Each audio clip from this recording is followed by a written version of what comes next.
మనం 'పవన్ కళ్యాణ్' గారి సినిమాల గురించి ఒకసారి మాట్లాడుకుందాం. ఆల్రెడీ జూన్ 12న అనౌన్స్ చేశారు. 'హరిహర వీరమల్లు' రాబోతుంది. ఇంకొక 20 డేస్ అలా ఉంది సార్. 'ఓజీ' సినిమా అప్డేట్ కూడా ఇచ్చేసారు. అంటే 'ఓజీ' సినిమా ఫ్యాన్స్ ఎప్పటినుంచో కూడా వెయిట్ చేస్తున్నారు. పవన్ కళ్యాణ్ గారు ఏ ఈవెంట్‌కి పోయినా కూడా 'ఓజీ ఓజీ' అంటూ అరుస్తడం చూస్తున్నాం. సెప్టెంబర్ 25న కూడా రాబోతుందంటున్నారు. మరి పవన్ కళ్యాణ్ గారి 2 సినిమాలు గురించి మీరేం చెప్తారు సార్? అదే ఈ జాగ్రత్తలు తీసుకొని అనౌన్స్ చేయాలి. ఎందుకంటే ఒకసారి ఒక అనుభవం ఏర్పడింది గనక 'ఓజీ' అంటే అది పెద్ద అంటే ఫార్స్‌గా తయారైంది. 'ఓజీ ఓజీ' అంటే నాకు 'మోదీ మోదీ' అని వినిపిస్తుందని పవన్ కళ్యాణ్ గారు చెప్పారు. అంటే ఇంచుమించు ఆయనకు కూడా మంచి క్రేజీ ఉంది ఈ 'ఓజీ' సినిమా మీద. ఇప్పుడు ఈ అనుభవం దృష్ట్యా ఈ అనుభవం కొత్తది కాదు. అంతకుముందు 2, 3 సినిమాలయింది. 'భీమ్లా నాయకులు' గాని, ఈ 'వకీల్ సాబ్' గాని ఈ అన్ని సినిమాలు పవన్ కళ్యాణ్ సినిమాలకి ఎందుకు రావాలండి? వీళ్ళ కుతంత్రాలు కాకపోతే మిగతా సినిమాలకి రావచ్చుగా? మిగతా సినిమాలు ఆడించుకుంటున్నారుగా? మొన్న 'కల్కి' సినిమా వచ్చింది. ఎవరు of చేయలేదుగా?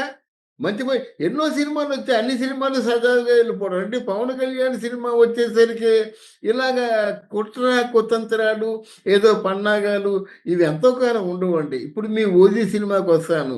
'OG' cinema Pawan Kalyan జీవితంలో పెద్ద ల్యాండ్ మార్క్ చిత్రం అవుతుందండి.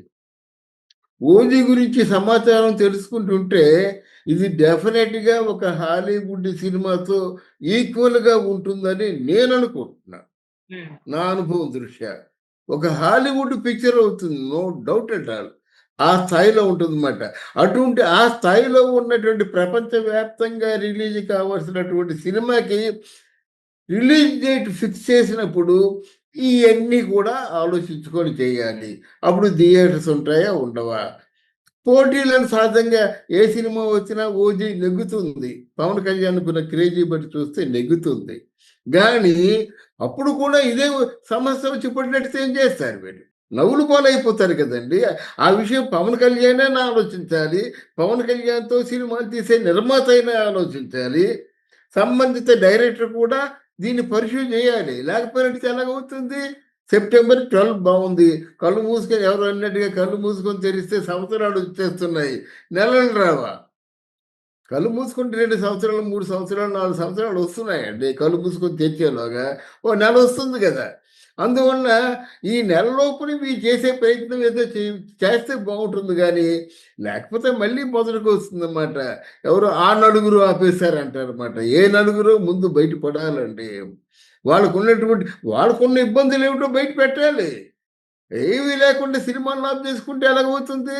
సినిమాని ఆఫ్ చేయడం అంటే మామూలుగా ఎవరి సినిమా అందరి సినిమాలు ఆఫ్ చేసినట్టయితే మొత్తం గాలి వానొస్తే కథే లేదు. అలా కాకుండా పవన్ కళ్యాణ్ సినిమాకే మాత్రమే ఈ ప్రతిబంధకాలు ఏర్పాటు చేయడం ఆయన అభిమానులకు గాని, సినిమా ఇండస్ట్రీకి గాని ఎవరికీ మంచిది కాదు. అటువంటి ఇండస్ట్రీ బాగు కోసం ఆయన ఎలా ఆలోచిస్తారు చెప్పండి?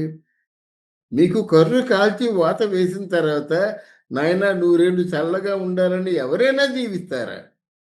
అరే! మన సినిమా వ్యక్తి అంత అందరం అంత పెద్ద స్థాయిలో కూర్చున్నారు. ఆయన ద్వారా మన పరిశ్రమను ఇంకా బాగు చేసుకుందాము.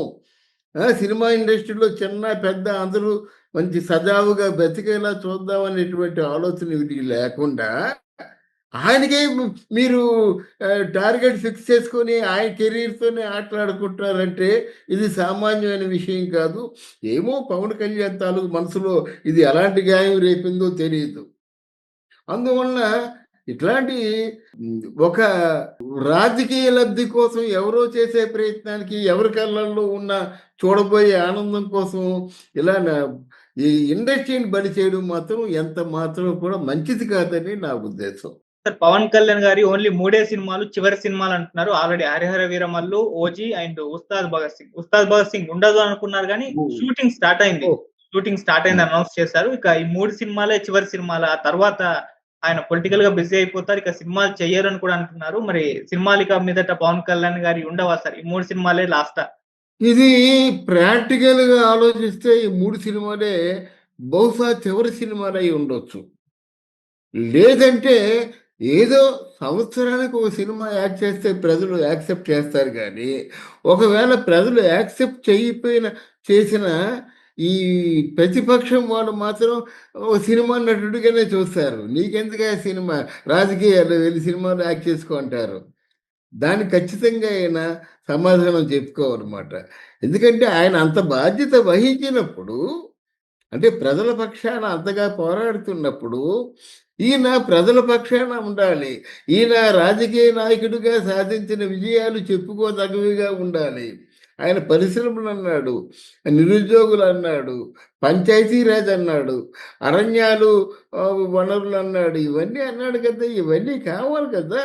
ఇవన్నీ లేకుండా ఏవైతే ఆయన ప్రజలతో నేను ఈ పనులు పూర్తి చేస్తానని వాగ్దానం చేశాడో, ఆ పనులు పూర్తి కాకపోయినట్లయితే ఆయన తలదించుకునే పరిస్థితి వస్తుంది. అలాంటి పరిస్థితి పవన్ కళ్యాణ్ తెచ్చుకోడు. నా దృష్టిలో 'హరిహర వీరమల్లు', 'ఓజీ' సినిమాలు మాత్రం బాగా పోతాయండి. మరి రాబోయే సినిమా 'ఉస్తాద్ భగత్ సింగ్' అది ఆల్రెడీ అయిపోయింది. అది ఎప్పుడు కూడా టైం డిలే అయితే ఏమవుతుందంటే దాంట్లో ఫ్రెష్‌నెస్ కొంచెం డీవియేట్ అవుతుంది. ఫ్రెష్‌నెస్ అంతగా ఉండదు. గనక ఒకవేళ 'ఉస్తాద్ భగత్ సింగ్' వచ్చినా సరే మళ్ళీ ఫ్రెష్‌గా ఏవో ప్రేక్షకుడికి ఆకర్షణీయమైనటువంటి అంశాలు ఇన్కార్పొరేట్ చేసి రిలీజ్ చేయాలి గానీ అలాగా పోస్ట్‌పోన్ చేసుకుంటూ వెళ్ళిపోతే కష్టం గదా! అది. బట్ దీని తర్వాత మాత్రం పవన్ కళ్యాణ్ సినిమాల్లో యాక్ట్ చేస్తే నేను ముందు హర్షించను. అంటే ఏ విశ్లేషకుడు కూడా హర్షించడు. ఎందుకు హర్షించడంటే మీ మీదున్న బరువు ఎక్కువ. మీకున్న సమయం తక్కువ. సంవత్సరానికి ఎంత లేదన్నా 360 రోజులే. లేదు, లేదు, లేదు నాకు చాలా పనులున్నాయంటే ఆ 365 డేస్ మారవు. అలాంటి 4 365 డేస్ ఉన్నాయన్నమాట. అప్పుడే ఒక 365 డేస్ అయిపోయినాయి. అర్థమైందా? ఇంకా 4 సంవత్సరాలే ఉన్నాయి. 4 సంవత్సరాల్లో మీరు చేసిన వాగ్దానాలెన్ని? మీరు నెరవేర్చుకుందేమిటి?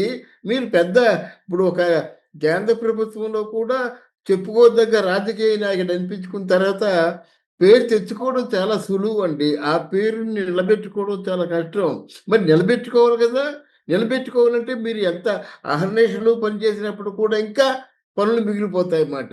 ఈ సత్యాన్ని మాత్రం పవన్ కళ్యాణ్ గుర్తుంచుకోవాలి. అంతేగాని జేజేలు పలకడం ఇదంతా కాదు కావాల్సింది. మీరు వాగ్దానం చేశారు. అందుకే అన్నిటికంటే తేలికైంది వాగ్దానం. అన్నిటికంటే చాలా బహు కష్టతరమైంది. తర్వాతేంటంటే ఇచ్చిన వాగ్దానాన్ని నిలబెట్టుకోవడం.